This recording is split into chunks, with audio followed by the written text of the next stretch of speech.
The reason is that property is what I know, property is what I understand. But I think that if you spread your investments, then you spread the risk of, some of your investments going down. It is certainly something that to improve as an investor and understand other industries and be able to have conversations about other investments, which may lead to better opportunities for myself, that's what I need to be doing.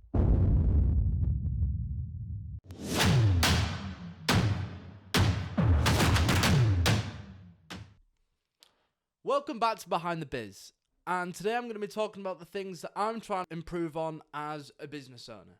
So the first thing that I'm trying to improve on personally is diversifying my investments. So currently, all of my investments are property, and there's a reason for that. The reason is that property is what I know, property is what I understand. And therefore, it's the easiest thing for me to put my efforts into and my money back into for reward. Now, the issue with that is that it puts all my eggs in one basket, which, if you know what you're doing, that you might think that that's a really good idea. But I think that if you spread your investments, then you spread the risk of, some of your investments going down. If the rent-to-rent business, for example, didn't go really well one month, but I had money in, say, crypto or Forex or something like that, and that does really well, then it balances it out a little bit more rather than just thinking, I'm at a bit of a loss to where I was last month sort of thing. Now, you might be thinking, why haven't I diversified already? I've been doing this for sort of over a year, coming on to 2 years now. Why haven't I diversified already? And the main thing is time. I've spent so much time trying to gain knowledge and property and absorb it like a sponge for the past sort of just over a year and a half. So I haven't really had time to absorb that much information about other things, and I've tried to be laser focused on property. And because I've tried to be laser focused on property, it hasn't allowed information from other industries to sort of get into my head, because I'm constantly thinking about property investments, how my business is currently being run, how it can be run better, how we can extend what I'm sort of already building. Even stuff like I haven't done a great deal on my branding at the moment. I've been marketing, I've been posting on social media and stuff like that, but I haven't done much on sort of my brand and what that is, which is definitely something that I need to be working on. So the fact that I haven't even done that in the business that I'm currently running, it's sort of like, should I even be trying to diversify right now? Now, I'm not saying that that's what I'm going to be doing right now, is diversifying and starting spending more time on other things, but it is certainly something that to improve as an investor and understand other industries and be able to have conversations about other investments, which may lead to better opportunities for myself, that's what I need to be doing. What am I going to diversify into at the moment? That's a good question that I don't know the answer to.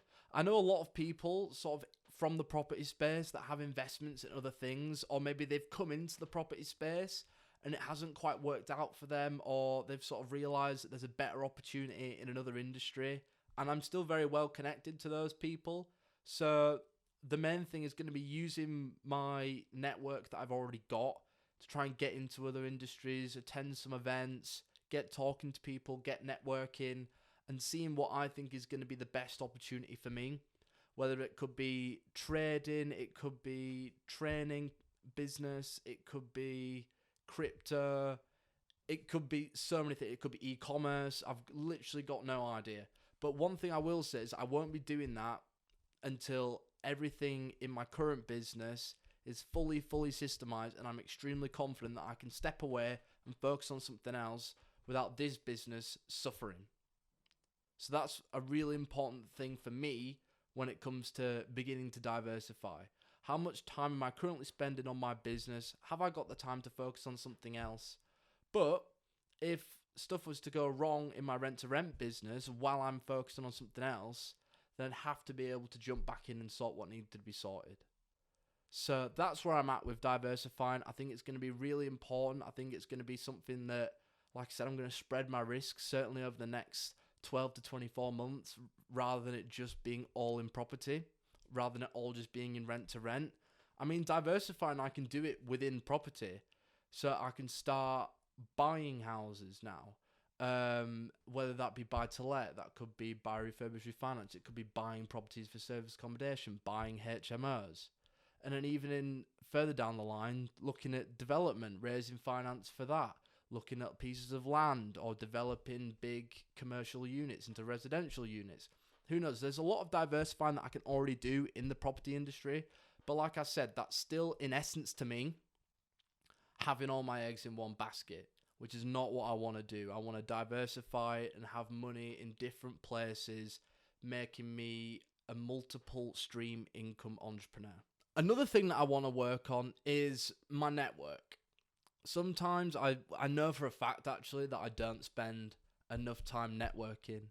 I've networked quite well on socials to an extent, but it's completely different. So I'll like DM people on socials, I'll respond and get to know people through there, and then maybe organise a Zoom call or something like that. But in terms of actual physical events, I do not go to enough. And I think the reason why is that it's almost going and sort of asking questions and not knowing the answer to certain things, and that's why I'm sort of reaching out to people to try and find the answer to things. And I think that comes from, it probably comes from school, the notion that if you asked a question and it was a stupid question, that people might be like, well, that's a stupid question, and take the mick out of you and stuff like that. Or even sort of going into a room full of loads of people that you don't know. It's certainly something that I used to find quite intimidating. If I go to networking events now, trainers in the space or whatever that I used to work with, that's a lot easier for me. I don't think it's as much of an issue anymore in terms of going into a big room full of lots of people and trying to talk to people. I've certainly gotten better at that. So bottom line is I need to attend more networking events, and I think that it has hindered me to an extent. I know some people that are incredible networkers and make incredible business just by going to 5, 6, 7, 8 networking events a month. And I think the thing for me is that it's never nothing bad can come from going to a networking event. Like, there's only ever going to be positive results. So that's the other thing that I'm going to be doing, is making sure that I'm attending more networking events, whether that's sort of holding myself accountable steadily to going maybe to 1 a month and then upping it to 2 a month. Because as I said, your network is your net worth. And although I have a good network at the moment, it's not growing, it's very stagnant at the moment. Like I said, people get in touch online and stuff like that, and that's great. But in terms of going into a big room and chatting to people, getting contacts, opportunities and stuff like that, it's not something that I do that much. So I'm sort of stuck in a bubble of sort of all the people that I've known for quite a while. I'm not meeting a lot of new people like I was right at the start of my career.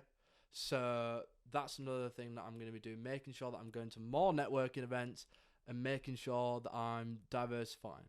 So I sort of prompt a lot of people I know a lot of people who are in a similar situation to me in terms of having been an entrepreneur now, certainly in the property space for this past sort of like 20 months. So those are the things for me that I want to work on. It's definitely not going to be the same for everyone. I know some people that are really good at diversifying and really good at networking. But I would urge you to sort of start to think about the things that you need to do to continue to grow. Because as I say, if you're not growing, then you're dying. Again, if you found that helpful and it's prompted you to start thinking about what you need to be doing to grow, and maybe the 2 things, like I've mentioned, the 2 things that you need to do to improve on and grow your business, then that's the purpose of this video. It's for that person that's been in the game for about 1.5 years, coming on 2 years like me, who wants to make sure that they continue to grow at the rate they're going and that they don't slow down. So make sure you like and follow for the next podcast.